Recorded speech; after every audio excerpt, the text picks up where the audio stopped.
Yeah, I was thinking of the story of Gideon. Gideon wasn't a warrior. He was probably the last person picked for kickball, be on the kickball team, you know. Nobody really wanted him. He didn't think of himself as anybody great or significant. He was kind of like, he considered himself a nobody. And then one day God called to him. He said, Gideon, I want you to lead an army and free the people of Israel from oppression. And go up against this great army, the enemy. And Gideon's like, you know, who am I? Like, I'm nobody that can lead an army. Like, and I was thinking about it.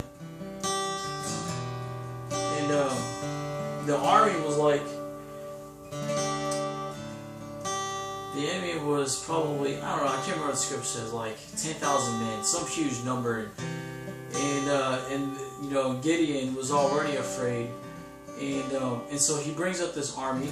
They raise an army, and God says, you know, bring them to this river, and bring them to the river and let them drink. And so the men go down to the water, and there's two types of men. There's the ones, the lappers, you know, the ones that lapped up the water that, you know, like this with their hand. And then there was the other men that completely submerged their head into the water and drank it up. And the Lord said to Gideon, you know, the ones that submerged their head in the water, the one that drank the river, those are the ones that I want. And they cut the army down to like 300 men.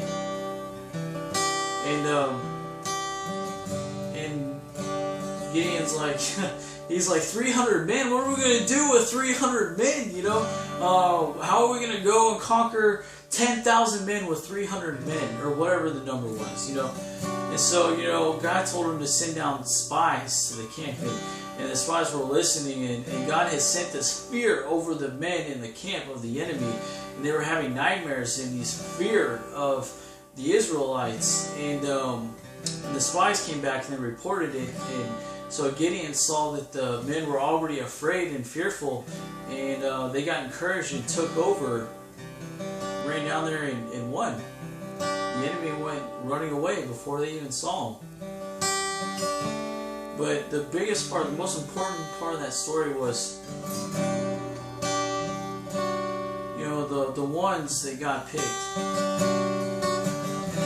the ones that completely submerged their head in the water. They were so thirsty, they were so desperate, you know, for just, you can, you know, it's crazy that God can like sense our heart just by drinking water. He can sit back and just by the way we drink water, He can tell the deepest parts of our hearts. He said, the ones that submerge, the ones that drink the water, not the lappers, but the other ones, those are the ones that I want.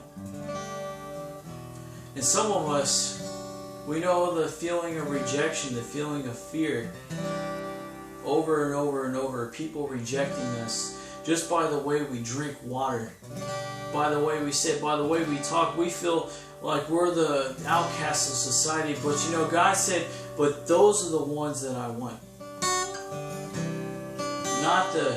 Not the righteous, not the proud, but the humble. The ones that were so thirsty for Him. Those are the ones that